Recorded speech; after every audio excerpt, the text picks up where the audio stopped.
এই যে এই বেয়াদব মেয়ে খবিশ মেয়ে আজকে কি করছে জানেন, সকালবেলা মুরগির একটা পিস এনে ওদেরকে দিছে খাইতে। ওরা কিন্তু এখনো ছোট, এগুলো খেতে পারবে না, ঠিক আছে। পরে আমরা বুঝে নিলাম মানে এটা খাইতে হয়, এটা খাওয়ার সম্পর্কে পরিচিত করাচ্ছে। আচ্ছা ফাইন। একটু আগে সে বাইরে গেছে করতে, দরজার সামনে এসে চিৎকার করতেছে, মানে ওর চিৎকারটা শুনে বোঝা যাচ্ছে যে ওর মুখে কিছু আছে। তা আমি বলছি ময়না তো এরকম করে ডাকে না, থাক দরজা খুলি নাই। পরে বেশি চিৎকার করতেছে, দরজা খুলে দেখে ইঁদুর একটা নিয়ে মাত্র ঘরের মধ্যে দৌড় মারছে। এনে ইঁদুরটাকে এদের সবার সামনে রেখে এদেরকে ডাকতেছে, মানে এটা ওদের একটা খাওয়ার, এটা তাদেরকে পরিচিত করাইতে আনছে। এখন সে কি রাস্তায় থাকে, সে একটা ঘরে থাকে, তার সেটা বুঝতে হবে না যে এখানে এভাবেই ইঁদুর নিয়ে আসা যাবে না। এই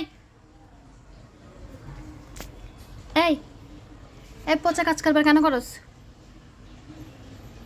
এই ময়না, এই দেখ এদিকে, দেখ এদিকে দেখা, কেন করো এগুলা? পরে মুখ টুক সব ধোয়াই দিছি। মানে সে ক্লান্ত, এই ইঁদুরটাকে হয়তো দৌড়ায় টোড়ায় মেরে নিয়ে আসছে এদের কাছে, যে দেখো মানে অনেক সাবাসের কাজ করে ফেলছে সে।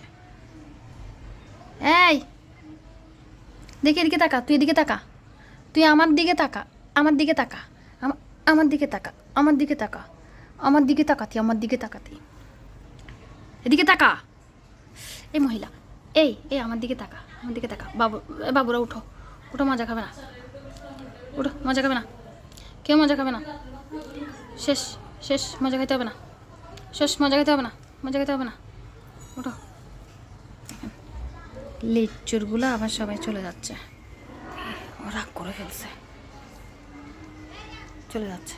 ও মা, ও মা, ও মা, আবার দিয়ে